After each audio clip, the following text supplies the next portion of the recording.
안녕하세요. 주식 분석하는 남자입니다. 오늘 9월 30일 9월 마지막 거래일이었습니다. 코스피 코스닥 양시장 하루 종일 변동성보다는 방향을 찾기 위한 그런 모습이었는데요. 오늘 시장이 그렇게 좋았던 모습은 아니었던 것 같아요. 상승은 했지만 반등을 하기 위한 매수세는 보였지만 여전히 그 매크로적인 여러 가지 이슈도 있잖아요. 헝다 이슈, 그리고 미국의 부채 한도 이슈, 최근에 인플레 공포, 이로 인한 스태그플레이션, 여러 가지 복합적인 것들이 다 난제해 있기 때문에 시장이 방향성을 좀 찾아가기에 힘들지 않았나 생각이 듭니다. 그럼에도 불구하고 우리 시장을 외국인이 사줬다는 거는 그래도 바텀에 대한, 그쵸? 바닥에 대한 그런 논리를 만들 수 있지는 않을까 생각이 듭니다. 자, 2021년 3분기가 오늘로서 마감이 됐고요. 증시는 사실 매일 열리고 있고 영업일수로 연속적인 거고 회계연도로 끊는 것도 좀 웃기다고 생각합니다. 하지만 우리는 수익률로 계산할 때 이 YTD, 즉 연초 대비 연말에 내가 과연 투입된 자산으로부터 얼마나 수익을 냈는지, 그게 시장, 흔히 말하면 코스닥 같은 BM, 벤치마크라고 보통 불리우지 있죠. 어떤 기준을 들이대는 그런 잣대의 지수 대비 내가 얼마나 이 YTD 수익률을 올렸는지, 펀드 평가에서도 되게 중요하지만 내가 주린이로서, 투자자로서 되게 중요한 요소가 아닌가 생각이 듭니다. 3분기는 좀 힘든 아마 시기가 아니었나 생각이 들어요. 8월, 9월에 2차 전지만 포트폴리오에 담고 계셨던 분들이 아닌 이상 웬만한 분들이 손실을 보지 않았을까, 즉 2분기의 말 6월 말 대비 손실을 보지 않았을까 생각이 드는데, 악재가 많았던 시장이지만 다음 4분기는 3분기보다 나아질 거라고 개인적으로 일단 판단하고 있습니다. 오늘은 3분기 마감 시장 브리핑 해보고요. 요새 최근 주식시장에 대한 공포감, 그리고 어떤 이런 되게 겁을 주는 뉴스들이 되게 많은 것 같은데, 투자자로서 되게 중요한 요소들, 태도, 이런 것들을 말씀드리고 있는데, 오늘도 그런 부분에 대해서 조금 좀 말씀드리고자 합니다. 영상을 끝까지 봐주시고요.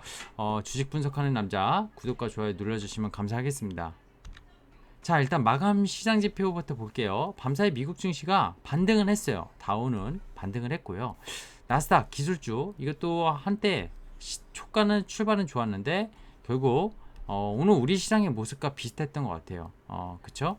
코스피도 오늘 그쵸? 플러스 마감을 했지만 상당히 상승을 이겨내지 못하고 조금 더 오르려고 하면 차익 실현 물량이 계속 나오는, 그쵸? 코스닥도 마찬가지였던 것 같아요. 1000포인트는 회복은 어제 하고서 지켜내긴 했지만, 거래대금만 봤었을 땐 13조, 10조, 23조 정도 되는데 거래대금도 좀 부진한 상황이고요. 연초 대비 상승 종목, 하락 종목, 상승 종목, 하락 종목, 코스닥은 거의 비슷한, 엇비슷한, 코스피는 그래도 좀 나은 그런 모습이었습니다.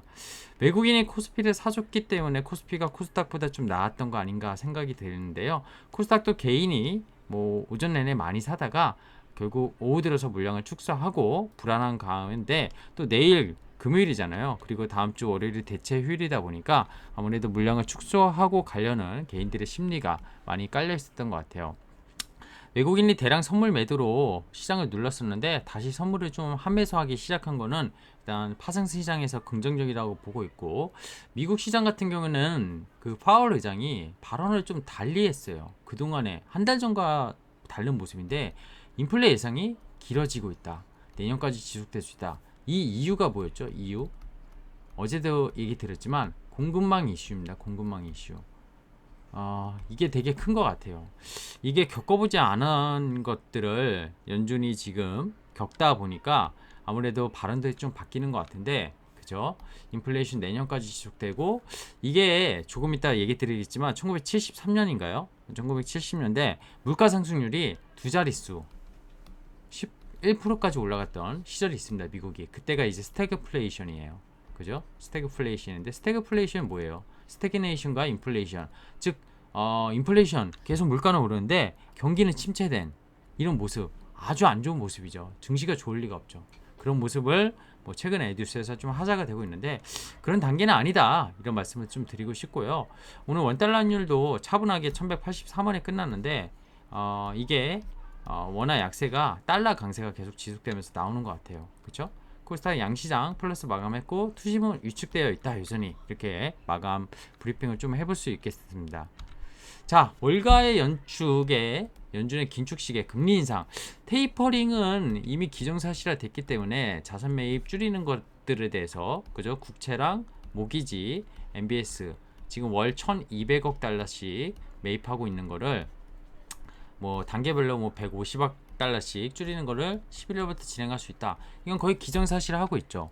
근데 이 금리 인상은 사실 점도표 연준의 어떤 회의를 끝나고 그 의원들이 투표할 수 있는 의원들이 언제부터 금리를 어느 정도에 생각하고 있는지 점을 찍어서 해서 점도표라고 하는데 그 점도표에 이르면은 사실 늦어도 23년 초 원래 이게 23년 말이었는데 많이 앞당겨지긴 했습니다. 근데 지금 22년 하반기 4분기 얘기가 나오고 있는데 이게 지금 계속 이 인플레이션 공급망 이슈로 인해 가지고 이게 일시적이 아니면은 연준이 바라는 그런 그쵸? 생각하고 있는 이거보다 갑작스러운 금리 인상이 빨라질 수도 있다 이런 얘기가 나오면서 최근에 미국물 국채금리가 오르고 기술주들이 상대적으로 나스닥에 포함된 기술주들이 하락했다고 어제도 말씀드렸는데 이게 1970년대 제한된 스태그플레이션이냐 이때는요 아까도 말씀드렸지만 경기가 침체됐었어요. 경기 침체.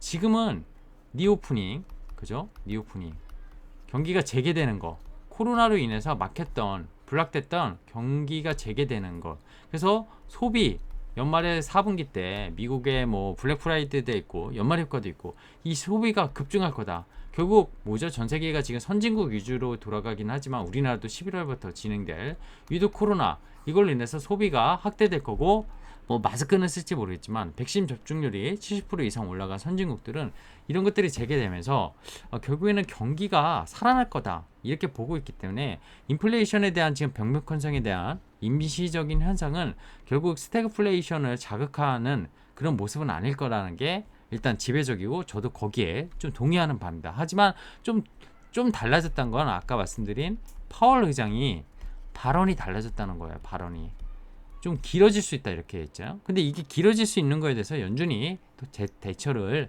하지 않겠나 당연히 생각이 들고요. 그런 생각이 듭니다. 그래서 이 부분은 계속 저도 업데이트 모니터 할 거고요. 정말 연준이 갑작스럽게 금리 인상을 빠르게 한다 이러면 주식 일단 성장주들 매우 안 좋을 수 있습니다. 그래서 그런 부분도 좀 감안하시고 일단 생각은 하고 있어야 될 문제 같습니다. 병목 현상은 결국 해결되지 않을까요?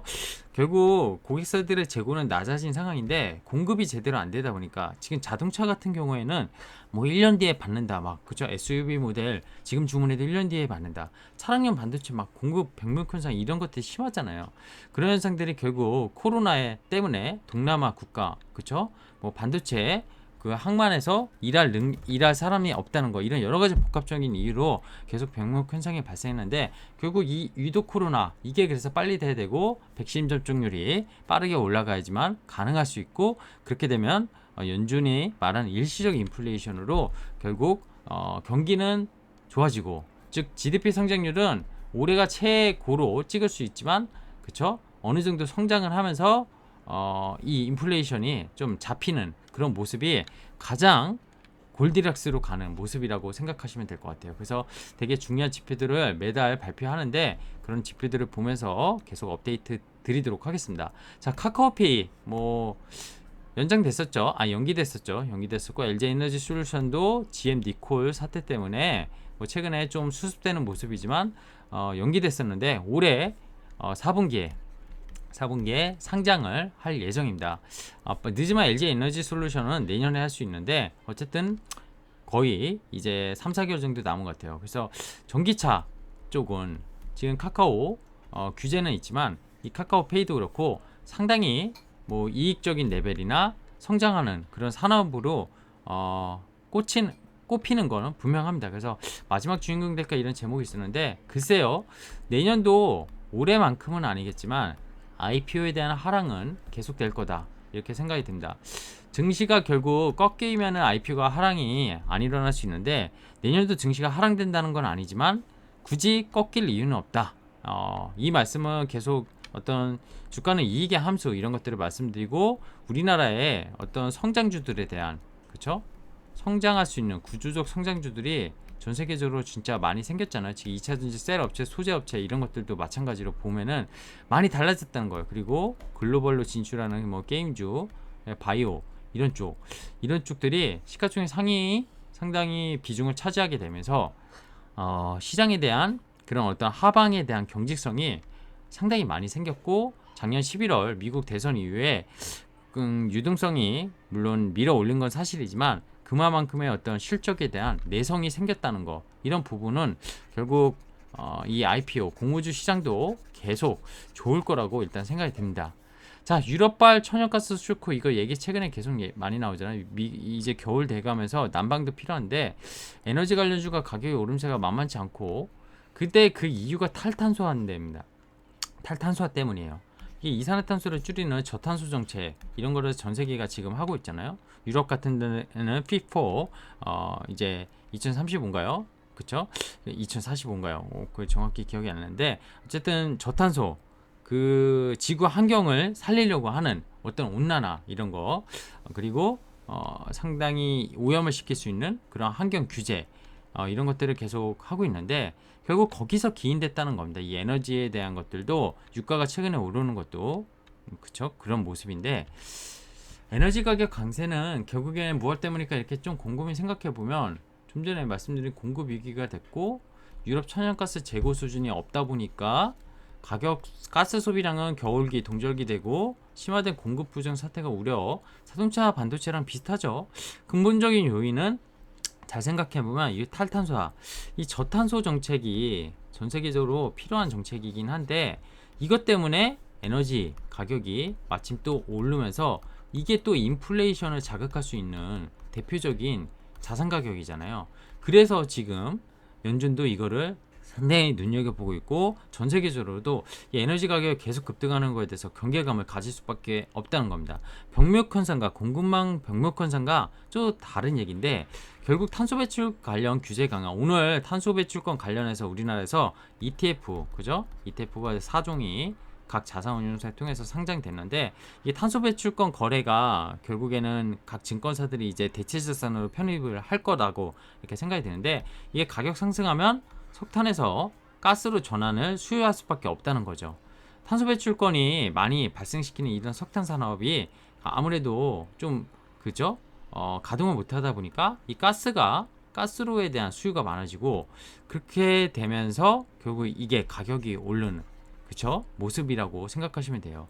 이 그린플레이션 이것도 새로운 용어인데 그린이랑 그죠? 아까 스태그플레이션의 스태그네이션과 인플레이션의 합성어랑 똑같은 의미인데 인플레이션 친환경으로 가면서 인플레이션을 자극하는 자연수가 늘고 생산이 줄잖아요. 생산이 왜냐 탄소를 기존보다 이산화탄소를 줄여야 되기 때문에 어떤 기술이 발전이 있어야 되고 뭔가가 투입을 해야 되고 자본 투하를 해야 되고 자원 가격이 오르는 현상이 발생할 수밖에 없다는 거예요. 그래서 실제로 그린플레이션 현상이 가시화되고 있고 이게 글로벌 공급망 차질과 함께 물가 압력을 높이고 있는 상황에서 추가 불안의 여지가 있는 높은 상황이기 때문에 아까 말씀드린 미국의 그죠? 고용 그리고 인플레이션 그리고 물가 지표 뭐 이런 것들 다 함께 하면서 에너지 가격 최근에 급등하고 있는 뭐 이게 유가도 마찬가지고 가스 이런 것도 마찬가지인데 이거 총체적으로 지금 시장 앞으로 시장에서 매크로 변수에서 되게 중요한 이슈가 될 수 있습니다. 조기 금리 인상을 할 수 있는 이유가 될 수도 있는 변수기 때문에 상수가 아닌 변수죠. 되게 모니터를 꾸준히 할 필요가 있다. 그래서 오늘 좀 중요한 포인트라서 스터디 타임 체크 포인트에서 말씀을 드렸습니다. 자, 시장 얘기를 해야죠. 그럼 오늘 제가 이게 주봉을 가져왔어요. 주봉인데 정확히 보시면 주봉인데 7월, 8월, 9월입니다. 정확히 3분기. 이 코스피예요. 코스피 시초가 오늘 종가 이거 코스닥 어떻습니까? 떨어져 있죠? 한 3에서 4% 지수는 떨어지는 것 같아요. 코스피 시초가 3230포인트에서 지금 오늘 종가 3070포인트 얼마 정도 떨어졌죠? 520, 535 그죠? 5% 이상 520, 535, 160포인트 5% 이상 좀 조정받은 것 같아요. 당신의 계좌가 6월 말 2분기 말로부터 해가지고 오늘 9월 말 했었을 때 이 가운데 7월에 최고점 올라간 그 구간 보시지 마시고요. 6월 말 대비 잔고가 총잔고가 늘어져 있으면 저는 잘했다고 칭찬해 하시길 바랍니다. 어제같이 어제 조급함, 태도 이런 것들 말씀드렸는데 7월, 8월에 그죠? 뭐 포트에 좋은 종목이나 좋은 2차전지 소재 이런 거 갖고 있었으면 잔고가 최고점을 찍었을 수도 있을 거예요. 근데 그 잔고가 최고점을 찍은 대비 마이너스를 생각하시면은 그쵸? 좀 투자가 조급하다는 거를 저는 투자에 대해서 생각하는 어떤 마인드가 좀 잘못됐다고 말씀드리고 싶어요.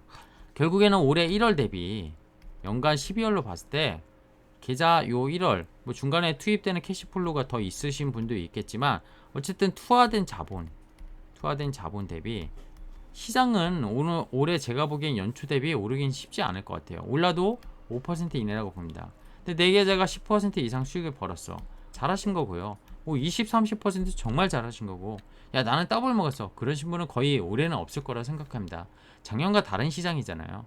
진짜 종목 하나 두 개를 소액까지 투자하시면 더블 3배 먹을 수도 있지만 포트폴리오로 관리하고 투자금이 크신 그쵸? 주식을 전문적으로 하시는 분들은 그렇게 쉽지 않은 장이었다는 거는 누구나 아마 인정하시지 않을까 생각이 듭니다. 자, 오늘의 픽앤뷰에서는 오늘도 픽은 없습니다. 뷰를 좀 말씀드리려고 하는데 과거를 되돌리는 지금 여태까지 말씀드린 나는 어떤 투자자인가 2020년은요 코로나 사태의 급락 이후에 빠르게 올라간 주식시장이었어요. 그쵸? 2021년은 지수는 박스였습니다. 코스피는 3000에서 뭐 3300 정도 코스닥은 950에서 뭐 1050 아주 좁은 박스였어요. 그죠? 10%도 안 되는 좁은 박스였고요. 근데 내 계좌는 좀 전에 말씀드린 수익 손실 이도저도 아님. 뭐 잘 판단해 보시기 바랍니다. 세 가지 타입의 주식 투자자가 있을 거라 생각이 듭니다. 기존 주식을 풀로 들고 있었지만 버텨서 먹은 사람. 이거 코로나 20년 얘기예요. 20년 얘기. 20년. 주식 거래 한 번도 안 해보다가 코로나 때 급락해서 코스피 1400대, 뭐 코스닥 500포인트 이상 내려갔을 때 투자를 했는데 대박 난 사람. 뭘 사도 먹었습니다. 진짜 이상한 거 사지 않은 이상 뭘 사도 먹었어요. 주식을 풀로 들고 있는데 급락 때 이거 시장 아닌 것 같아. 막 매크로 분석도 안 되는데 그냥 겁이 나서 그리고 신용 막 이런 거에서 반대면에 나와서 손절 까고 장이 계속 좋았네. 막 20년 말에 너무 좋아 급등해. 이거 다시 투자해야 될 것 같아. 21년에 재투자했는데 계좌가 손실인 사람. 이분이 제일 위험한 것 같고요. 저는 이분이 그죠? 이분은 그냥 운이 좋았던 것 같고 2번이 제일 운이 좋았대요. 어떻게 보면 1번보다. 올해 그러면 9개월이 지날 동안 당신의 투자 스타일, 여러분의 투자 스타일 어떤 스타일인지 이 세 개 중에 한번 골라보세요. 시장의 테마주, 뭐 정치 테마주, 북한 테마주, 오늘 북한 관련주 좀 올랐는데 뭐 테마주 추종하면서 수없이 단타 매매 진행한 분 수익 났나요? 잘 곰곰이 생각해 보시고요. 정말 뭐 100에 하나, 아니 뭐 1000에 하나, 만에 하나 이런 분들 수익 나신 분이 있어요. 정말 단타 매매 잘 그런 분들 제외하고요. 자, 기존 포트폴리오 그대로 보유. 뭐 바이오도 갖고 있고 2차전지도 갖고 있고 반도체도 갖고 있고 반도체는 안 좋았고 바이오도 좀 안 좋았고 개별 종목마다 달랐지만 뭐 2차전지 갖고 있으면 좋았고 그래서 시장 주도주는 근데 없었어. 갖고 있었으면 좋은데 없었어. 수익 났나요? 아마 안 났을 거라 생각하고요. 시장 지수는 이게 박스였는데 생각도 안 하고 분석도 안 했어요. 그냥 내 종목에 대한 업데이트 계속했고요. 갖고 있는 거 스터디 계속했고 진짜 괜찮았는데 그럼 떨어지면 더 사고 오르면 좀 팔기도 했지만 계속 보유했던 분들 올해 이분은 수익 저는 났을 거라고 봅니다. 지금 이 말씀을 드리는 이유 본인의 스타일을 다시 한번 체크해 보시라고 말씀드리려고 어제에 이어서 이거를 좀 준비해 봤고요. 결국 이런 것 같습니다. 투자 아까도 말씀드렸지만 아까 7월 8월 9월 얘기를 제가 3분기를 한 이유가 6월 말 대비 잔고가 만약에 100이라고 쳤을 때 110으로 올라갔다가 다시 105로 내려왔어요. 그럼 마이너스 5%죠. 고점 대비. 하지만 6월 말 대비는 5%를 벌었죠. 이걸 생각하셔야지 이 고점만 생각하시면 안 됩니다. 항상 주식 투자 적게 하신 분, 그리고 되게 조급하게 하시는 분들은 수익 난 고점이 마치 내 원금 이렇게 생각하시는 분들이 많습니다. 아까 올해 만약에 초에 100이었어요. 작년에 막 실컷 벌어서 50이 100 됐는데, 그러면 올해는 100부터 시작한다고 칩니다. 처음 50부터 시작할 필요는 없어요. 연간이 바뀌었는데. 근데 100인데 올해 130까지 갔었던 거예요. 근데 올해 말에 뭐 115다. 이게 잘한 건가요? 코스피는 5% 올랐다. 전 잘했다고 생각합니다. 15%잖아요. 잘한 정도가 아니라 매우 잘한 거예요. 종목을 분산하지 않고 한 종목, 두 종목 가지고 투자하면은 뭐 5%, 10%, 15% 아무것도 아닐 수 있는데, 그 뭐 한 1억을 갖고 종목 3개, 5개 투자하신 분, 뭐 10억을 갖고 종목 10개 투자하신 분, 종목이 하나가 대박 나면은 계좌의 수익률 쫙 올라가고요. 좀 손실 난 종목들을 잘 관리하면은 계좌 포트폴리오 관리가 잘 됩니다. 결국 주식은요, 저는 그렇게 생각해요. 전문가, 어제도 말씀드렸지만 저도 전문가 아니고요. 전문가 없고요. 내가 정말 스터디 많이 해서 노력에 대한 대가 필요하죠. 근데 노력이 결과치로 다 다가오는 게 아닌 게 주식이라고 생각합니다. 운이 따라야 되고요. 그리고 제일 중요한 건 시장이 도와줘야 됩니다. 시장이. 근데 올해 시장이 나빴냐? 아주 나쁜 건 아니었어요. 지수는 박스였다는 거죠. 지수 박스 구간에서 주도주를 잘 잡으면 이런 시장이 오히려 수익 내긴 더 좋습니다. 작년 20년 코로나는 생각하시지 마세요. 그럼 2008년 리먼 때 사신 분도 2009년 10년 2년 기다렸으면 대박 났습니다. 이때 잡았던 분들은 어떻게 보면 시장 타이밍도 맞지만, 마켓 타이밍이 맞았지만 정말 운이 좋았던 거고, 그쵸? 이런 게 보통 10년에 한 번씩 오잖아요. IMF, 뭐 금융위기, 이번에 코로나. 근데 코로나 겪고 나서 이제 1년밖에 안 지나는데 또 그런 급락을 바라고, 최근에 매크로 이슈가 불분명하기 때문에 이런 게 또 발생할 거다. 뭐 몰라요. 저도 매크로를 분석을 하는 이유는 그런 시장에 대한 위험을 감지하기 위해서지, 그게 언제 올 거다, 진짜 올 거냐 안 올 거냐 예측하기 힘듭니다. 그냥 뭐 맞추기 힘든 거죠. 예측은 그냥 안 하는 거고요. 그냥 보면서 진짜 아니다 싶으면 언제든지 내가 수익을 내고 있거나 손실이 더 나지 않기 위해서 관리를 하기 위해서 보는 거 뿐이라고 생각하시면 될 것 같아요. 그리고 매크로 이슈와 개별적으로 종목에 대해서 내가 자신 있게 진짜 스터디하고, 이 종목이 계속 말씀드리자 매출, 이익, 성장이 계속 담보되고 구조적 성장주라고 하면 주가지수 하락에 연연할 필요는 없는 거 아닌가, 이런 말씀을 오늘 드리고 싶습니다. 자, 내일은 금요일인데요. 내일은 종목을 하나 픽을 말씀드릴 거고요. 최근에 오늘 좀 핫했던 종목이긴 해요. 제가 경기 재개가 되면은 엔터, 레저, 뭐 여행 이런 것들, 근데 여행 관련주들은 좀 유상증자나 이런 이슈가 있을 거고, 뭔가가 플랫폼의 역할을 하면서 뭐 하이브도 한번 소개는 했었지만 엔터 관련주, 레저 관련주 이런 쪽에 좀 집중을 할 필요는 있을 것 같아요. 위드 코로나 때문에. 그래서 그런 부분에 대해서 오늘 수급적으로도 상당히 시장에서 강했던 이유가 있었는데, 지금부터 잘 분석해서 4분기를 노려보면 좋은 또 성과를 낼 어떤 그런 종목군이 아닌가, 섹터군이 아닌가 생각이 들어서 오늘 저도 조금 스터디를 했는데, 그거를 바로 발표해 드리기는 어려워서 내일 말씀드릴 수 있도록 하겠습니다. 자, 저는 주식 분석하는 남자고요. 오늘도 고생하셨고, 내일 하루 또 금요일 버티면 주말이니 오늘 수고하신 만큼 행복하게 저녁 맞이하시기 바랍니다. 고맙습니다.